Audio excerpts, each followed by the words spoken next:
सुबह के 5:10 का टाइम और बस उठी और थोड़ी देर अपनी बालकनी में खड़ी रही और पानी पीने के बाद में यहाँ मैं बैठी हूँ योगा करने के लिए। तो मेरा एस्ट्रो उठ गया था और अभी आप देखेंगे वो किस तरीके से मुझे ये बोलने की कोशिश करता है कि भाई मुझे नीचे जाना है और चलो नीचे। सो आप सभी का स्वागत करती हूँ आपके अपने चैनल द लाइफस्टाइल टेल्स में। आप अपना इतना कीमती वक्त निकाल कर मुझसे मिलने आते हैं, व्लॉग देखने आते हैं, उसके लिए आप सभी का दिल से आभार प्रकट करती हूँ।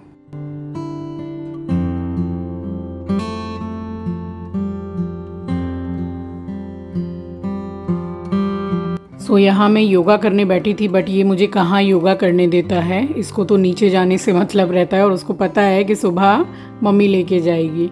और बस योगा करने के बाद उठी हूँ और रात में जो कपड़े तय बना के रखे थे तो उसको उठा के रखा है। और मेरे एस्ट्रो को यहाँ खिड़की में बैठना बहुत पसंद है, तो जब मैं देखती हूँ बैठा है तो मैं नेट वाला भी जो डोर है यानी कि विंडो वो खोल देती हूँ, तो काफ़ी देर बैठता है यहाँ पर और उसको अच्छा लगता है टाइम स्पेंड करना। और सुबह के मैं काफ़ी कुछ काम निपटा के और एक्सरसाइज करके फिर मैं चली गई थी नहाने के लिए।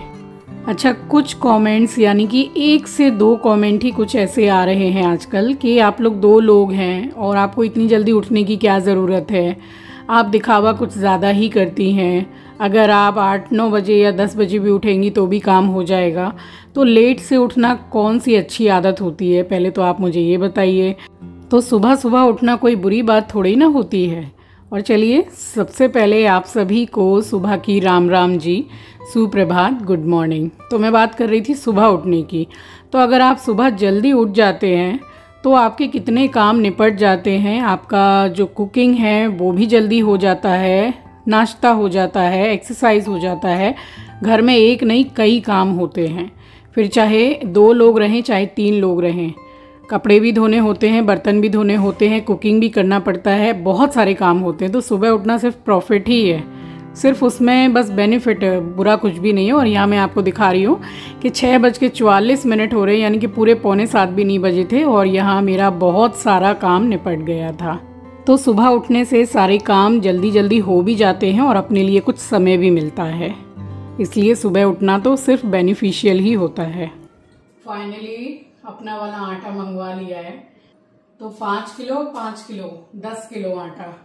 अब आटा खत्म हो गया था, फिर इमरजेंसी में मंगाया आशीर्वाद का आटा, वो 1 किलो वाला आता है ना, तो वो 2 पैकेट आंचल ने मंगवा दिए थे कि सेफ साइड एक रख लो, पता नहीं उतनी दूर से आ पाएगा कि नहीं आटा। मुझे तो ये आटा, इससे अच्छा कोई आटा ही नहीं लगता है और शुरू से खाया है हमने तो यही आटा अच्छा लगता है और इससे डाइजेशन बहुत अच्छा होता है।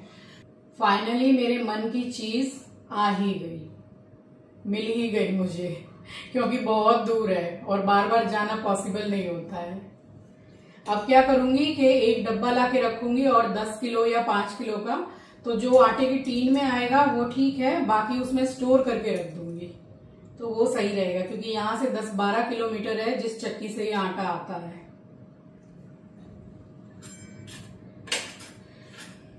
पूजा पाठ सब हो गया, बहुत कम टाइम हो रहा है, दिखाया मैंने आपको।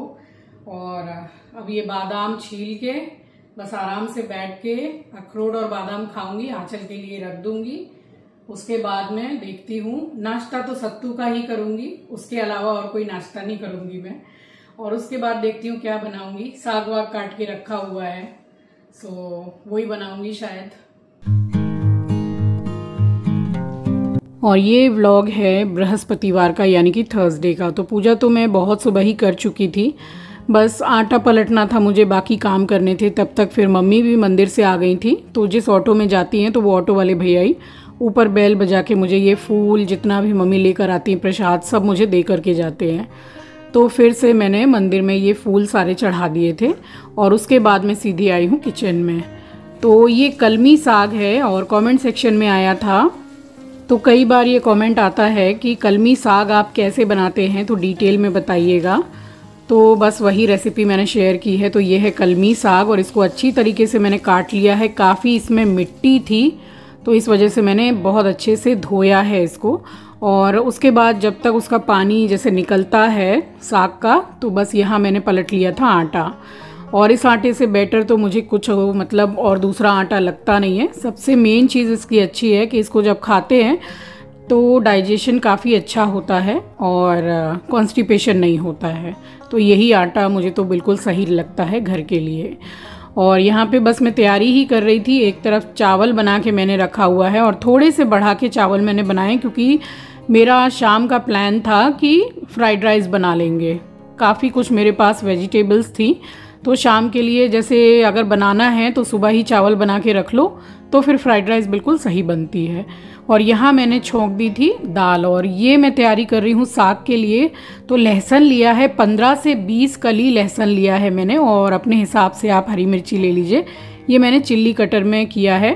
तो बहुत ज़्यादा जैसे पिसा हुआ नहीं डालना है, बारीक जो कट जाता है तो उसका टेस्ट भी अच्छा आता है, और फिर जैसे मोटे मोटे टुकड़े मुंह में नहीं आते हैं खाने में, इसमें अच्छा हो जाता है चिल्ली कटर में।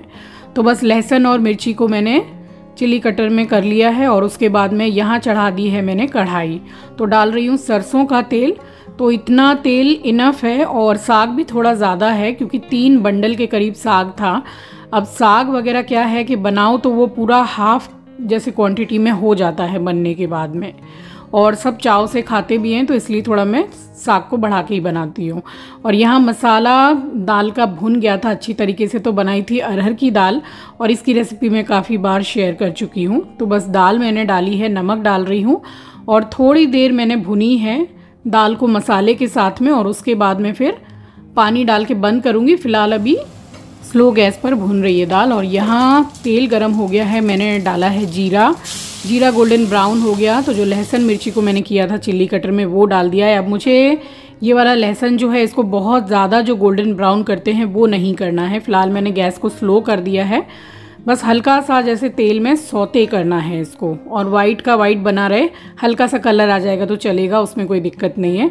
तो कढ़ाई की गैस को मैंने स्लो किया है। यहाँ दाल भुन गई थी तो मैंने हिसाब से डाला है पानी, और बस इसको मैं कुकर का ढक्कन लगा रही हूँ, और लगाऊंगी मीडियम गैस पर 4 सीटियाँ, क्योंकि तुअर की दाल है यानी कि अरहर की दाल, तो थोड़ी देर में ही गलती है। और यहाँ लहसुन हो गया था तो बस डाल रही हूँ कलमी साग। और अभी फ़िलहाल इसमें मैं नमक नहीं डालूंगी क्योंकि अभी इसमें काफ़ी पानी रिलीज़ होगा। जब वैसे भी साग में पानी अच्छा खासा रिलीज़ होता है, तो जब पूरा साग में जैसे पानी थोड़ा सा सूख जाएगा, थोड़ा सा बाकी रह जाएगा, तब हिसाब से बाद में मैं नमक डालती हूँ। फिर भी काफ़ी देर उसको पकाने की ज़रूरत रहती है। और ये मैं आपको पहचान बता रही हूँ कि जो कलमी साग होता है उसके एकदम मतलब एंड में जहाँ जड़ होती है वहाँ पे ऐसे रिंग रिंग टाइप का रहता है, तो इसको भी डालिएगा, इसको काट के फेंकिएगा मत।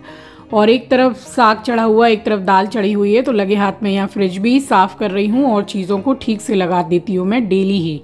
और अभी काम मतलब आप समझ लो कि दुगना ही हो गया है। जैसा मैंने आपको कल के ब्लॉग में बताया कि 6-7 दिन हो गए हैं हाउस हेल्पर नहीं आ रही हैं। अचानक से उन्होंने छुट्टी क्या की है, उन्होंने काम ही छोड़ दिया है।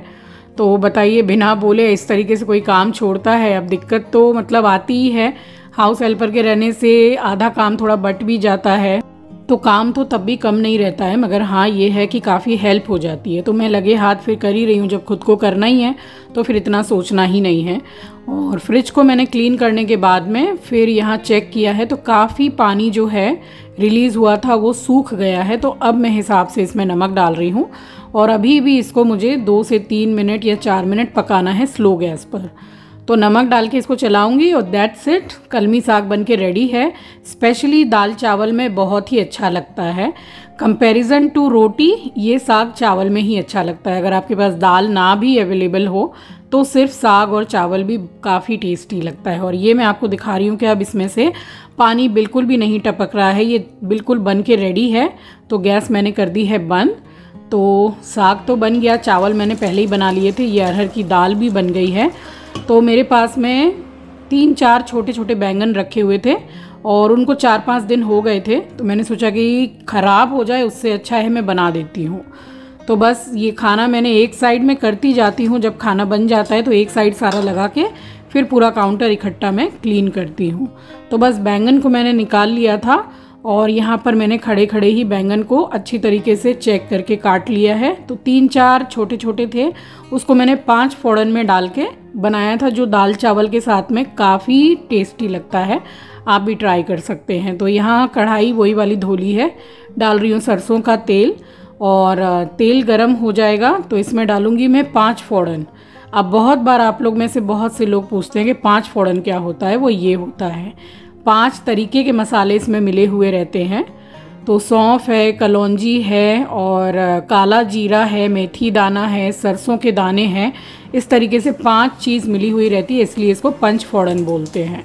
तो तेल गरम हो गया है, उसमें डाला मैंने 5 फोड़न, हल्दी डाली है थोड़ी ज़्यादा सी, और अब डालूंगी बैंगन।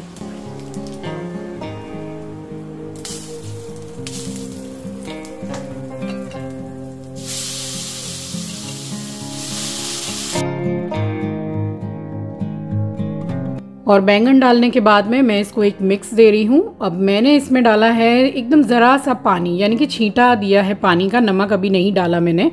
अगर आपको पानी जैसे नहीं डालना है तो बिल्कुल जैसे फ्राई टाइप का बनेगा, तो उसके लिए आपको फिर तेल थोड़ा ज़्यादा रखना पड़ेगा।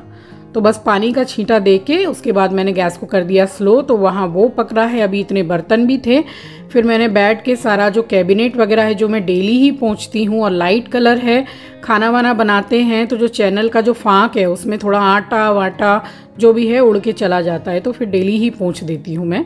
तो ये काम तो मैं डेली ही करती हूँ। और 5-7 मिनट के बाद में फिर से मैंने कढ़ाई का ढक्कन खोला है और हिसाब से मैंने नमक डाला है।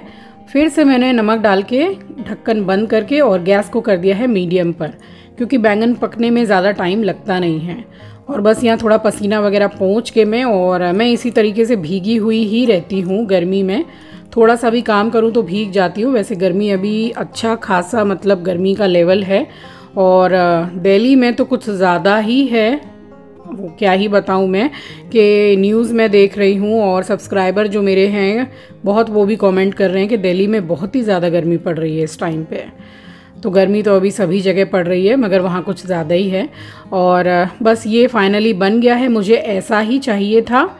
तो ये दाल चावल में मैं आपको क्या बताऊं, जब आप बना के खाएंगे तभी आप समझ पाएंगे कि कितना अच्छा और टेस्टी बनता है। तो बस खाना बनने के बाद में काउंटर, गैस सब कुछ मैंने क्लीन कर लिया।